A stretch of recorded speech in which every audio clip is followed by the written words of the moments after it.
kubwa zaidi na zaidi. Inatupasa jamani wapendwa kumtumikia Mungu. Tutamuona Mungu. Angali sisi tupo wazima namna hii. Kuna watu wako bombo, wanaumwa. Kuna watu ni wazee. Hebu tumpigie Bibi Mbuji makofi. Tumpigie kabisa makofi Bibi Mbuji. Kuna wakati utataka umtumikie Mungu, utaona Wasambaa wanasema it's too late. Anahitaji utumishi wako mahali hapa. Tuache kutumikia wanadamu, hawatupeleki popote. Hakuna mbingu ambayo mwanadamu atakupeleka wewe. Inabidi tutumike kwa Bwana. Inabidi tutumike kwa Mungu. Mungu ndio ana mbingu ya kutupeleka. Kama kwa wanadamu tunafanya zaidi, kwa Mungu si ndio zaidi kabisa jamani. Kwenye kazi zetu sisi ni kibao cha mbele. Lakini kwa Mungu yani tunasuasua. Tunasuasua kabisa. Jiulize mwenyewe. Mungu anakushuhudia wewe mwenyewe. Toka mwaka umeanza, lini umeingia nyumbani mwa Bwana, umedeki, umefuta viti. Jiulize wewe mwenyewe.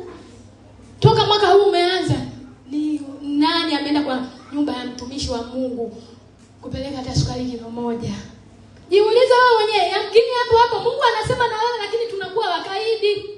Mungu anasema na wewe hivi na hivi hivi na hivi, lakini wapi? Sisi hatuja kombolewa kwamba tuingie tutoke. Tutoke tuingie. Haleluya. Wamama Bwana Yesu asifiwe. Mungu anawaona mna utumishi mkubwa sana. Tena sana ndani ya kanisa. Wako wapi wanawake waombolezaji? Sasa hivi imekuwa yani hata tukiambiwa mikesha ni utumishi nao. Ni utumishi. Tukiambiwa hivi haifai.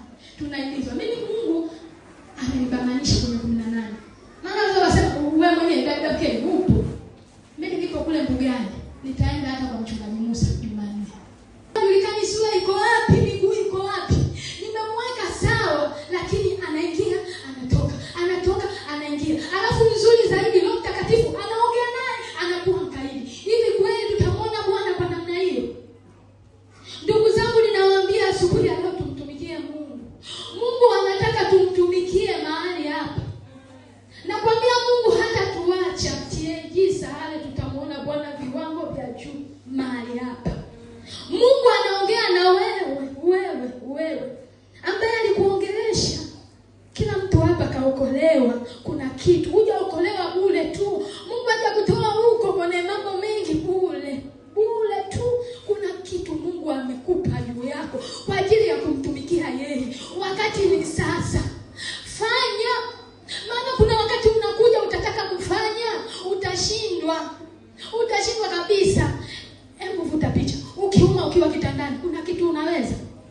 Hata vyombo yamkini kuvuta tu kuosha, unashindwa. Maana